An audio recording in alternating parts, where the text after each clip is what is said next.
the role of data streams in informing infection dynamics in Africa, known as the Inform Africa project.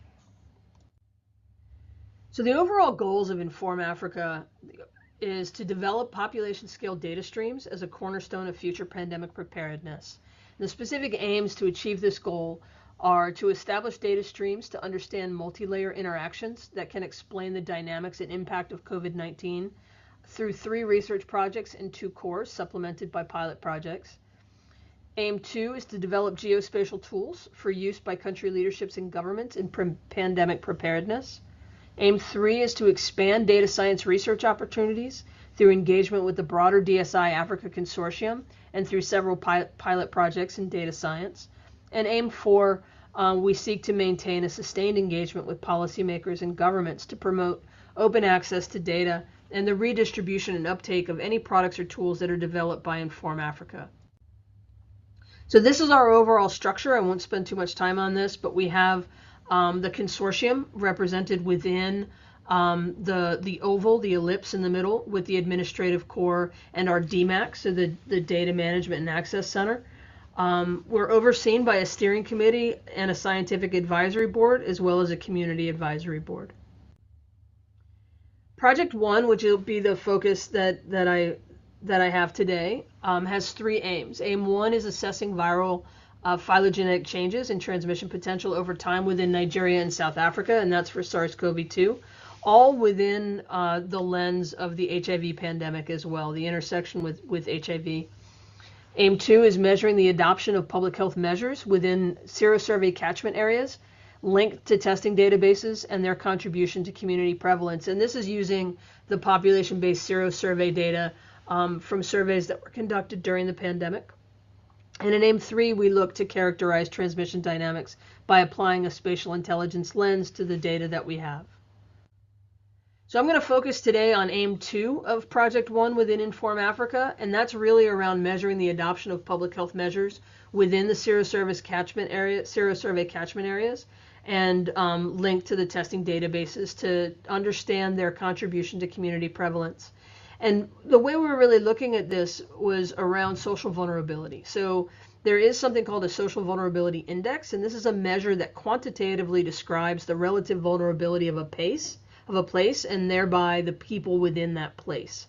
SVI can be a very powerful tool to help understand which communities are more vulnerable to public health emergencies and could help countries focus their response and mitigation efforts on areas that are home to the individuals most at risk, or people that end up shouldering a disproportionate burden when there is an outbreak or pandemic. However, the social vulnerability index availability for the African continent is fairly limited, and often when it is available, it's only available at a national or a regional level. So our colleague, Lanre Lawal, who's at the University of Port Harcourt, he has a pilot project under Project 1 that's looking at expanding SVI and applying it to multiple countries, initially starting with Nigeria and then expanding beyond that. So when looking at the SVI that Dr. Lawal and his colleagues created and comparing it with what we saw from the SARS-CoV-2 population-based seroprevalence survey conducted in 4 states in the Federal Capital Territory in Nigeria, we did find that there was an association between higher social vulnerability and higher SARS-CoV-2 prevalence. It was more apparent after the second wave of the epidemic, when COVID-19 bans and lockdowns were relaxed, but there was a clear gradient even in the early waves of the pandemic that individuals that were the most socially vulnerable lived in areas with the highest social vulnerability, also bore the highest burdens of COVID-19. In looking at measuring the adoption of public health measures within those catchment areas, so as I mentioned, we funded Dr. Lawal to develop social vulnerability indices for selected sub-Saharan African countries. In Nigeria, with the COVID serosurvey, he had used the SVI that had been created using multiple data sets, and then trying to harness the power of the population-based HIV impact assessments. Methodology very, very similar to demographic health surveys, except it also includes an objective measurement of HIV status through HIV testing and confirmatory testing. Using the data from the household survey, Dr. Lawal is creating social vulnerability indices for Nigeria, Botswana, Eswatini, Lesotho, Mozambique, Malawi, Tanzania, Uganda, and Zimbabwe. Trying to define socially vulnerable places using data, representative data, and that's where these FIAs, these population-based surveys, come into play. He's able to compute an SVI and then validate that SVI. So here's just an example of Dr. Lawal's early work looking at Eswatini and modeling social vulnerability. It was able to create a relative social vulnerability classification, found that most areas of Eswatini were moderately vulnerable, about a third. A third were low to very low, and you can see that in the gradient of these colors displayed on the map here, with the darkest colors being very high, that purple color being high and moving down to a very low socially vulnerable area. The next steps for this project are to identify patterns and associations between social vulnerability and the Social Vulnerability Index and HIV and COVID-19 epidemics, conduct capacity building for in-country users of the SVI, and disseminating the results and methods. As I mentioned previously, the Social Vulnerability Index has a great deal of potential to help governments and policymakers pinpoint areas that will be most in need of assistance when there is an additional outbreak or pandemic. And so by training other investigators on the continent on how to create and how to use this index, we're hoping that researchers and policymakers can use this at the lowest administrative levels possible to help better prepare their countries for the next pandemic. In terms of our openness to new partners and collaborators, we are definitely open. Inform Africa is looking for partners willing to share data sets, particularly clinical, demographic, genomic, and geospatial data sets related to SARS-CoV-2 and COVID-19, HIV, or any other infectious diseases in sub-Saharan Africa. Several of the tools that are being developed, both the SVI, some of the geospatial tools, are applicable to multiple disease states. And so as aim 4 of our overall project was to try and disseminate the tools that are created for use by other partners and other populations, we're looking for partnerships to be able to apply the tools we've developed to other questions and conditions of interest. We're also looking for partners who are interested in learning how to develop and use the Social Vulnerability Index or explore associations between this index and other outcomes. If you'd like to get in touch, learn more about SVI or any of the other projects we're working on through Inform Africa, please feel free to reach out to our overall contact PI, Dr. Alashlia Bimuku, or you can reach out to me, Kristen Stafford. These are our email addresses, and we look forward to hearing from you. So just acknowledging the full consortium, our participating communities, and all of our collaborating partners. Thank you for your time and attention. We look forward to talking with you and answering your questions.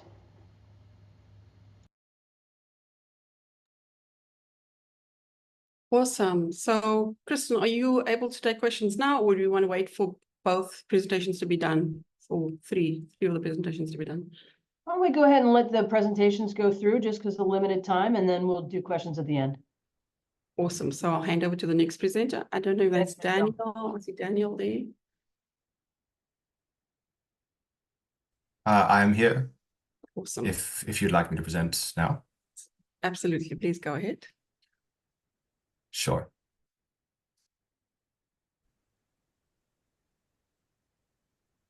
Hi all, my name is Daniel van Sale. I'm very excited to take this opportunity to share with you some of the work that I've been a part of as part of this Inform Africa initiative and as part of my research assistant role here at SERI and at Stellenbosch University.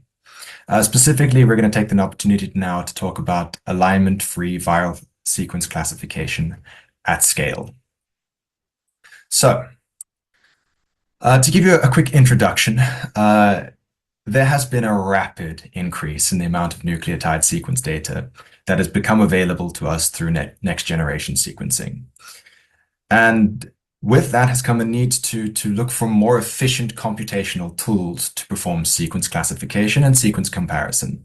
Traditionally, we've been using tools like BLAST, which are based on alignment. It's a string matching algorithm that compares sequences by positionally aligning them so that we can compare them on a basically nucleotide to nucleotide basis.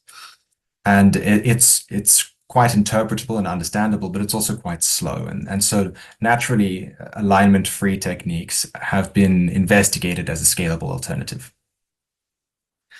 So we're going to give a very quick overview on the idea behind alignment-free sequence comparison. I'm not going to go into all of them, but I'll give an example here. So essentially, these techniques are inspired by mathematical fields and ideas to represent information about sequences rather than the sequences themselves. And then we compare that information. In this case, in this example, I'm using the most classic form of alignment-free genome comparison, which is k-mer counting. So we create k-mers, which is the groups of a set number of nucleotides, in this case, three mers. And we essentially count how many times each threemer appears in a sequence. And we create these basically word counting profiles, with words being, again, just another word for k-mers, essentially. And with these profiles, we can then compare the profiles and classify sequences based on those profiles. And so in our paper, what we've done is we've employed 6 different alignment-free techniques from various different mathematical fields, but with some emphasis on word counting techniques. And we have also then used these alignment-free techniques to create feature vectors for classification, where we specifically trained random forest classifiers. For each of our data sets, we've split the data set into 50% training, 20% validation, and 30% testing. Our largest data set and our primary data set for this investigation is our COVID data set, which is almost 300,000 sequences, and in which we've had to classify into almost over 3,500 different classes. So it really is a massive, large-scale classification task. For verification and validation, we've also included quite a small HIV set and a modest dengue set as a means to just compare our alignment-free techniques for other viral genomes. Some of our key findings. Alignment-free sequence vector extraction works very well for classification. For COVID, we are able to achieve almost 98% classification accuracy. For dengue, almost 100% classification accuracy. And with HIV trailing a fair bit behind with only around 90% accuracy, or 89.1% accuracy, showing that not all viruses are the same and some are more difficult to classify than others. HIV in particular is quite challenging with recombinants. Some extra remarks is that word counting techniques performed remarkably well, and increasing the word sizes increased performance, but also did so with 4 times increased complexity for every extra nucleotide that you add on to each word. Just to give you an idea of what's happening here on the left, this figure represents the 200 most common COVID lineages. And the length of the bars correspond to how deep each lineage goes along the evolutionary tree, and the colors refer to the clades. And in the center, we have our top 3 performing models. And what you really need to know here is the closer that the lines are to the outskirts, the perimeter of the circle, the better the performance is. So we can see that for the vast majority of these cases, the models perform exceptionally well, with a few stark dips here and there in between. Just to have a quick look at the numbers. We're not going to spend too much time here because it really is a lot of numbers. These are the full results, the full picture for all of our different models.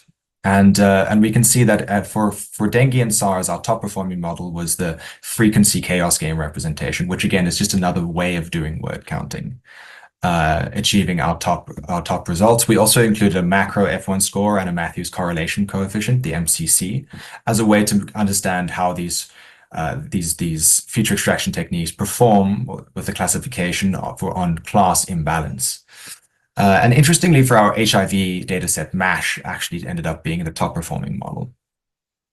So a quick look at the behavior, and we're going to look again mostly at SARS-CoV-2 here, because it was our primary dataset. What this shows here is how the different models performed when on so this is across all of the lineages, essentially all 3,502, and we've ordered them from essentially the easiest to the hardest, and we wanted to compare how these classifiers performed. And from what we can see, the 4-word counting techniques did exceptionally well, and they all work and classify and behave very similarly to each other with quite small standard deviation and quite far ahead of MASH and genomic signal processing. And so now we've had a look at COVID, we've had a look at dengue, and we've had a look at HIV. But when we looked at dengue before, we were only classifying to the genotypic level. Since our original work was done, and since we've been working on our first publication, a new research article has come out, new publication in the works about creating a new lineage nomenclature for dengue, specifically adding two extra evolutionary depths, notably a major and then minor lineage past the genotypic level. So now essentially what we've done here is we've added more classification targets. And so we want to know how does our model cope with this new dengue classification system? And the results are really quite well. We're able to run our classification system locally. Like I can run it here on my relatively modest laptop and achieve a 97.7 overall classification accuracy when trying to basically replicate the results that Genome Detective would give. When the paper was published, they published it with this dengue virus typing tool, and they estimate that it takes about 60 seconds to type a whole genome. Whereas we find that with our model, we're able to classify thousands per minute. So some takeaways: alignment-free feature extraction for the purposes of machine learning shows really great promise for highly accurate, low resource, and rapid viral classification. But alignment-free techniques don't provide the same level of human interpretability that phylogenetic analysis and alignment does. So it's not a one-shoe-fits-all situation, but it really does show some real promise with being able to speed up our classification systems and the way that we compare sequences. So this has been me. I thank you so much for listening, and I really wish you a good day. Thank you.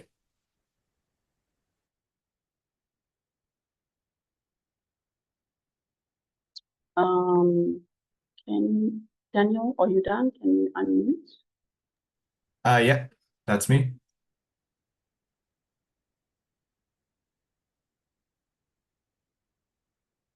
Do you want to do a Q&A now or wait until the next presentation?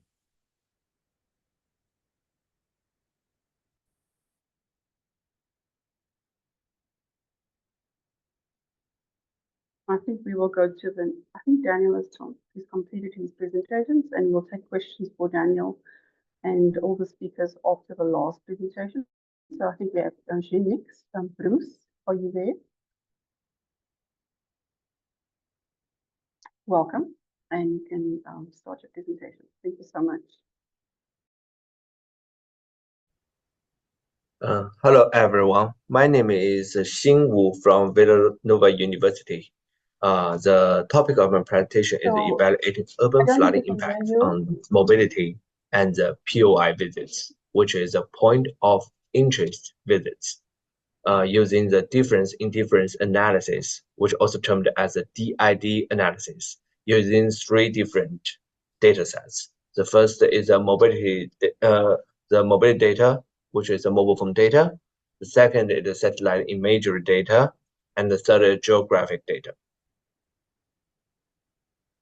Sorry, can anyone hear me? So this is the outline of my presentation. And the background of this research is a growing challenge of climate change and natural disasters. Okay, so climate change is the primary driver of the increasing natural disasters globally.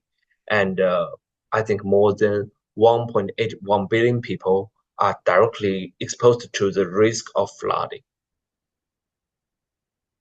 And in this research, we aim to explain the relationship, the impacts of the flooding events onto the POI visits during the 3 different periods of the flood risk management. The first is the pre-flooding period, also named as the preparation period. The second is the response period, which is the flooding period. And third one is the recovery period, which is the post-flooding period. So we will use a Lagos State, Nigeria as a case study. We will use the data from the June to July within the pandemic 2020. And the method we use is difference analysis, just I mentioned. So we will use 3 data sets to do it. The first is the geographic data. So we need to generate the point of interest data set. So we generate the data set using the data source of the OpenStreetMap. So the first figure shows the POI polygons within the Lagos Island collected from the OpenStreetMap. We generate the map using the tool named as OpenStreetMap to GMNS. And the second figure shows the main medical facilities in the Lagos Island. After I generate the polygons, the OpenStreetMap and also the Google Map API can tell me the labels of the facilities. Okay, so we will know whether they are a hotel or not, whether they are a school or a pharmacy or hospital. So mainly 12 POI categories are considered in this research, including accommodation, including the lodge or hotels or so forth, and education, including the school, preschool, and also the colleges, the universities, and so forth, and especially including the healthcare and medical facilities such as the pharmacies or hospitals and so forth. So we will consider the 12 different POI categories in this research. And then we are also use the satellite imagery data. The right figure here, the flowchart here, is the algorithm we use to generate the flood mapping.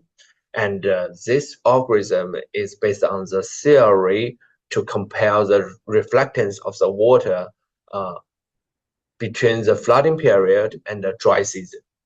Okay.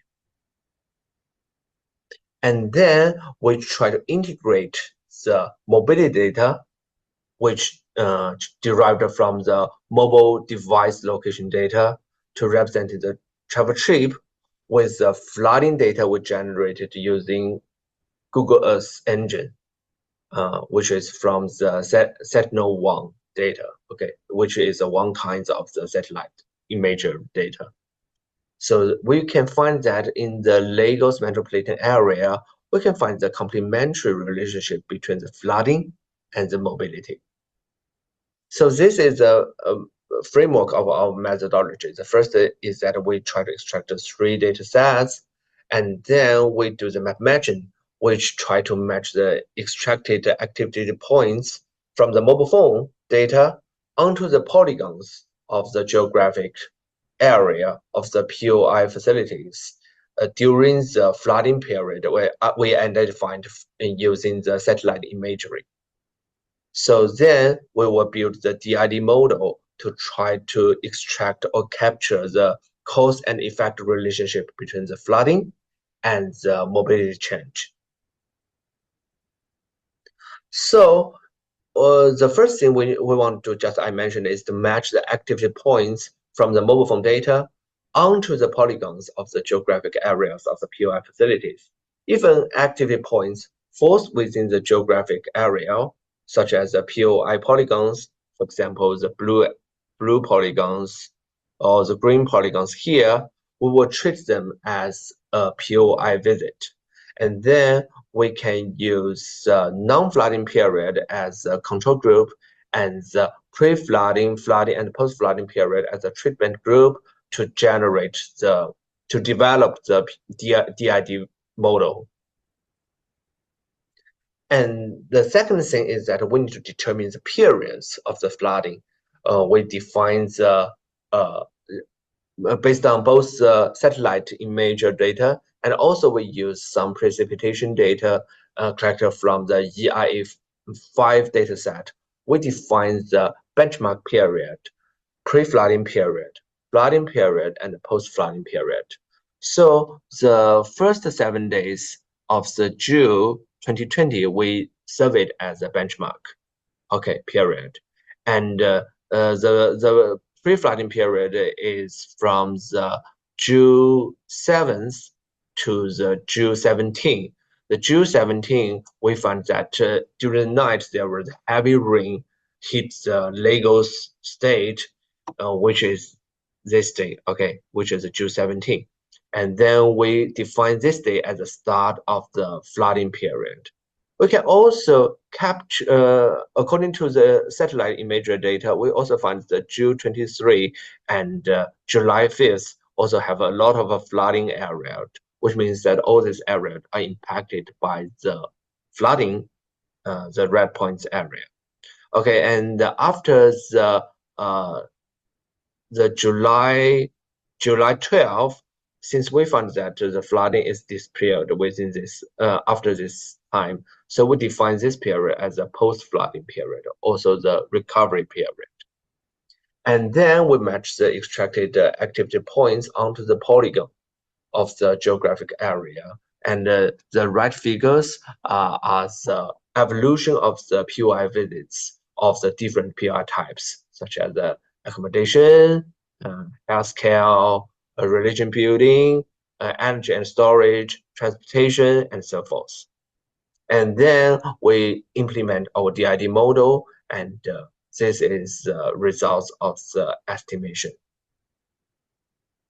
And now this is the percentage change of the visit to the different POI categories during the flooding period and the pre-flooding period and the post-flooding period.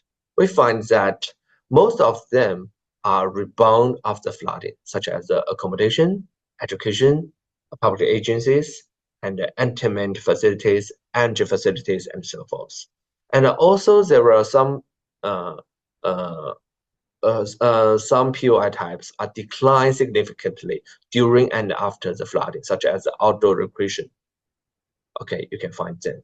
And interesting is that the healthcare and the medical facilities slightly rebound during the flooding. Okay, which can account it because of the emerging need of the hospitals during the flooding disaster, and then have a significant rebound after flooding, which can account them as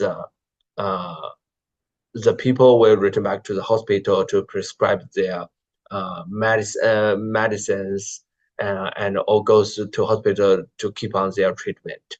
So the conclusion of this research is that we implement the DID analysis to assess the spatial temporal patterns of the flooding events from the June to July in Lagos State, and we need to create 3 different data sets and also refer the precipitation data set. Okay, and the last one is that we implement the DID analysis to try to review the impact of the flooding. For example, just like I mentioned, during the flooding, there was an increase in medical visits, slightly reflecting the community's emergency needs. And after flooding, the increase was significantly expanded by patients who were not able to access a healthcare facility during the flooding, return back to the hospital for their long-term treatment or drug prescriptions and so forth. So how this research enhances our understanding of how urban flooding affects the visits to specific POIs. Thank you very much. Thanks for your time. Thanks so much to the speakers. All the presentations were really great. Thanks, Kristen, Daniel, and Bruce. Daniel, you can maybe put your camera on, so we can take some questions. You can raise your hand. Sure, that's you are able to do that, yeah, on the platform, or you can type in the chat. I see there was already some interaction between Kristen and also Daniel had some questions on the presentations. So maybe while people are, and Tanya, you can also monitor for me to see when people are raising their hands, maybe while we're waiting. So I think, Kristen, with your presentation, I mean, that social vulnerability index, that tool is really going to be quite useful. And the first question I also thought of was also what else is it being associated with? You know, what else can it be used for? And then when you looked at this Eswatini data, you had that hotspot, like looks like it was in the north of the country. So I'm just curious, it's obviously going to be really useful. It's going to be really useful to see what other associations there are. Is it, the obvious things you would think of is, oh, is it linked to poverty? Is it linked to this? Is it linked to that? And I know you folks have been working very closely with the REDSA group on your ethics and all of that.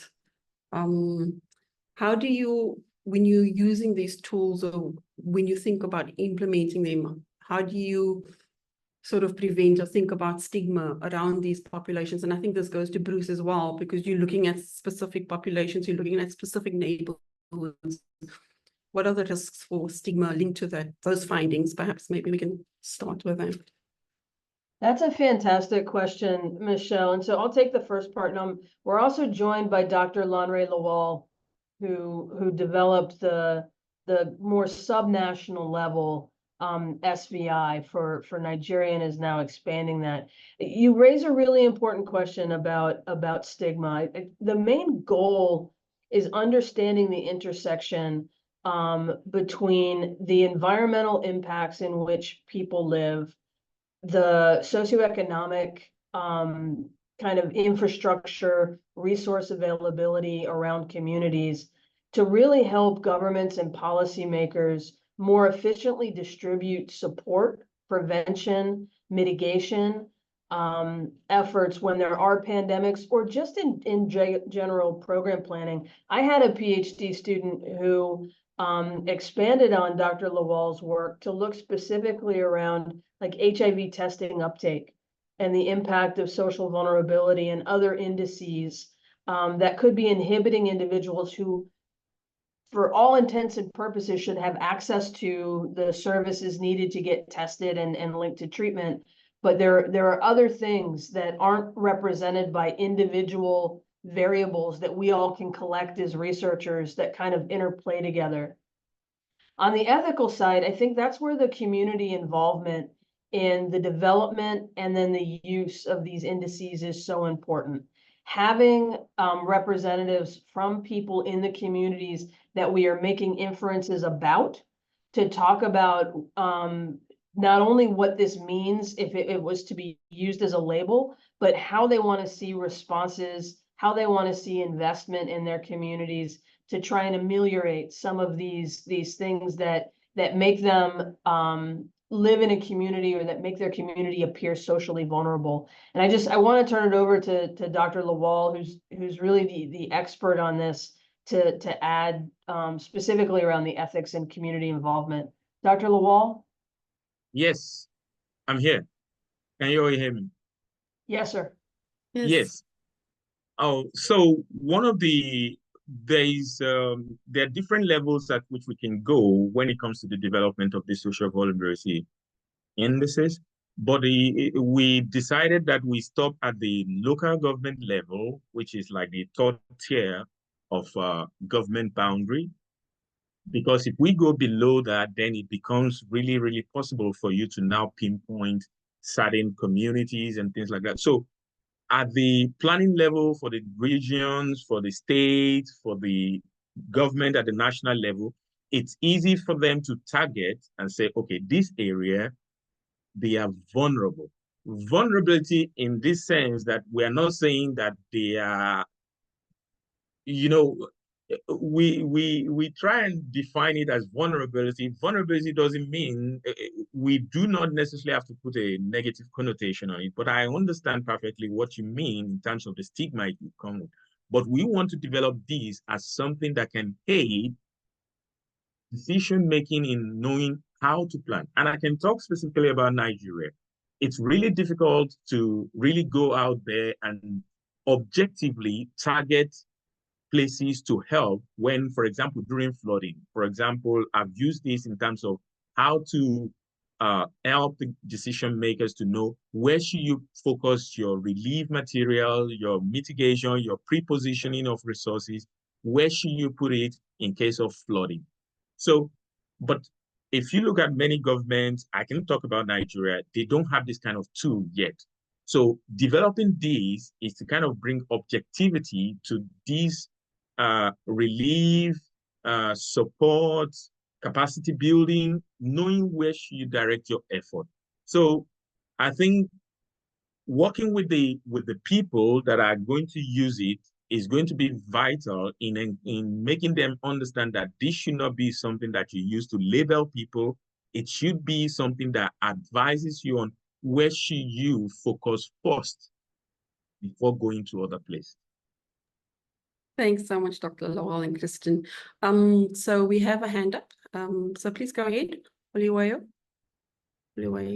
Sorry. Go ahead. Oh, thank you so much. I believe you can hear me too. Please. Yes, we can hear you quite Dr. well. Lowell. I'm going to write on that question regarding the BHI. So I want to know how it is computed. I understand this is a composite index where you bring some variable together. I was hoping to see in the presentation how this SBI was actually computed. And one of the findings actually indicated that there is an association, a significant one, between this and COVID-19.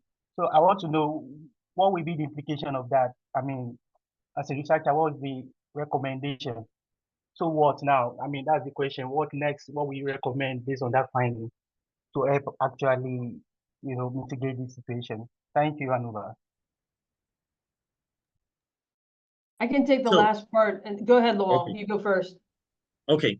One of the main reasons for developing this, or let me start with how did we develop this?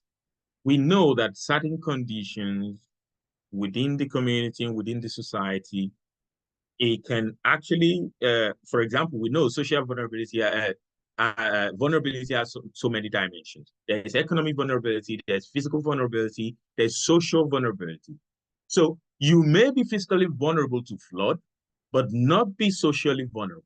So if you have insurance, you are a little bit well-to-do, you may be living in a place that is physically vulnerable, but socially, because you are well-to-do, you may not be socially vulnerable. So by developing these tools, so in developing it, we have a number of characteristics we look at in the society. What's the number of people with debilitating health conditions? What are the number of people who are number of households with very large household numbers? So different things. So in developing in the current pilot project, we have to be sensitive to what matters in each country. It's not the same for each and every country. So we tailor it to kind of suit the condition within each country. So for Nigeria, there are different factors. Since we have a population-based sensor, population-based survey that we're using, we extract relevant data from or variables from these surveys and create a composite from that. We're going to have a training, so we have more opportunity to really elaborate. There is a whole lot that I wouldn't have enough time to talk about, but we have about 2 publications already of what we have done previously. And when we finish on this one with this current pilot project developing for other African countries, we're still also going to make that available so that people can see the process and the protocols used. So, Kristen, you can follow up. Yeah, thanks, Lanre. And just to confirm, Lanre, your primary statistical method for this is factor analysis, correct? Just to get the method out there. Is that correct, Lanre? Yes, factor analysis and Bayesian modeling. Yeah. So implications wise, when we saw the association with higher social vulnerability to an area and COVID-19 burden, really SARS-CoV-2 serosurvey burden, some of the implications for that we were looking around the mitigation methods. And often when people live in areas, as Lanre mentioned, there's more than just environmentally vulnerable or physically vulnerable, health vulnerable, socially vulnerable. We saw very similar things across the world where individuals who live in more congested areas, there are multiple people living within a same household. They don't have multiple rooms to separate people. We saw a higher concentration and faster movement in terms of the transmission dynamics of SARS-CoV-2 in those areas.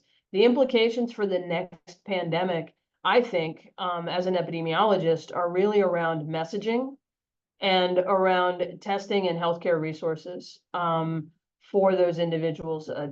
When you map across, and this is something that we're continuing to explore, when you map across the areas that were had the most vulnerability on the index, had the highest concentration of SARS-CoV-2 burden, you also tend to see, when you look at some individual variables like access to healthcare, transportation, employment, all of these things, you have a clustering of other factors that could cause worse health outcomes in these individuals. So really the implications around planning for public health response. Over. Thank you so much, both. So Ted has his hand up. Please go ahead. And I have also a question, but please go ahead, Ted. Yeah, thank you very much. I was wondering, the SCVI, which is more a population level measure, can you have a more at individual level measurement where you can really accurately predict rather than area level or population level measurement? Is that an accurate measure? That's a good question, Ted. And I think this is where you get into kind of as Lanre was alluding to, with any of these indices, part of the reason of applying them to an area is because you don't want to go too far into ecologic fallacy. Just because an individual lives in an area that is rated high on social vulnerability doesn't mean that individual themselves experiences that vulnerability in the same way as, say, maybe some of their neighbors. So if you want to get more into an individual level, I think we would really encourage using variables that apply to that specific individual, and that would really be more of a clinical research focus. Thanks so much, Kristen. So just for Daniel, I was just curious about your model, your alignment-free vector classification model, and crunching all these large numbers of sequences of viruses. And I know you said you use random forest. So just to ask, you developing the model and so on, what are the checks and balances? Like, do you sample that and then check that, you know, what the model is pushing out is actually the genotype? So do you sample along the way? And if you eventually do deploy the model, what kind of checks and balances will be in place as part of the model? Thanks.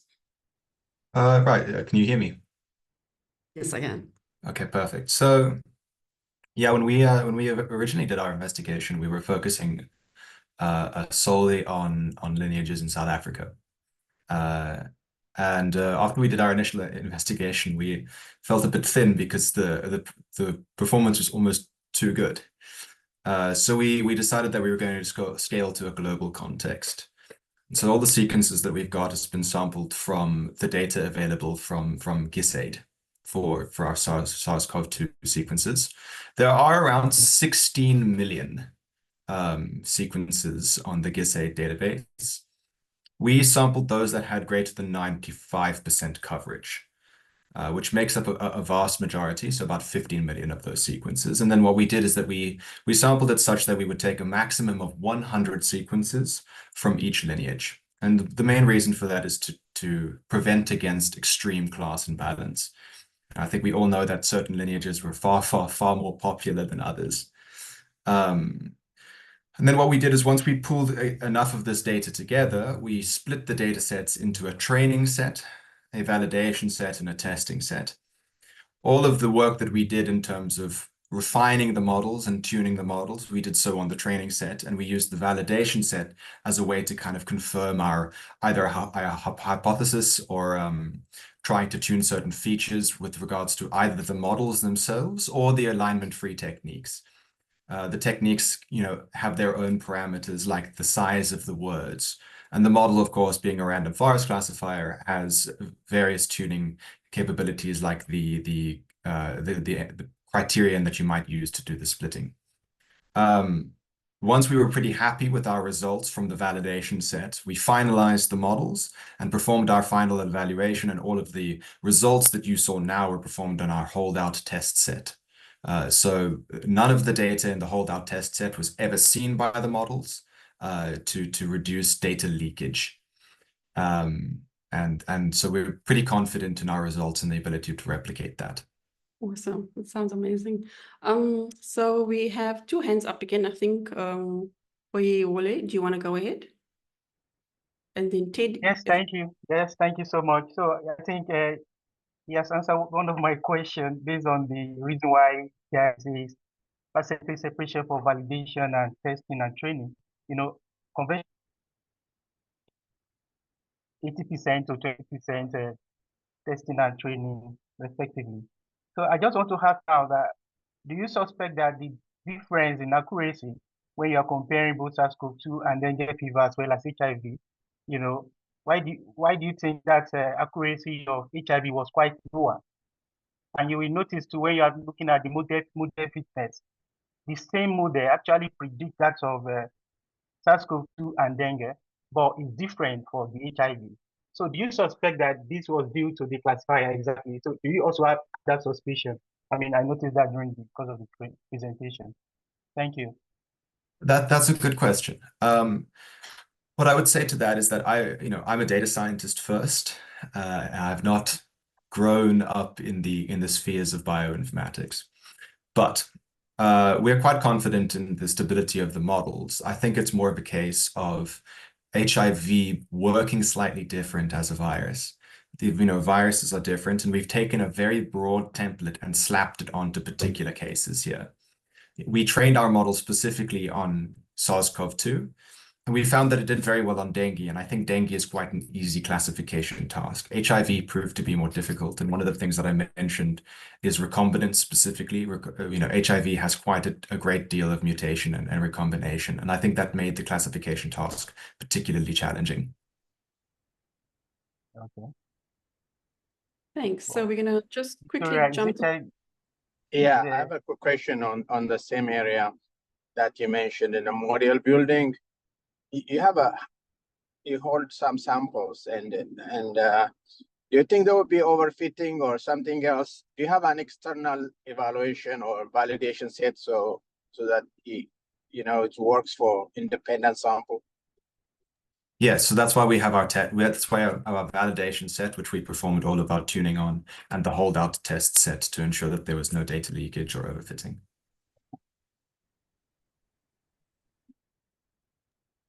So thanks again to all the speakers and helping us understand your projects better. And yep, so I think we are closing the session now, and we hope to see you in the following sessions. Thank you so much.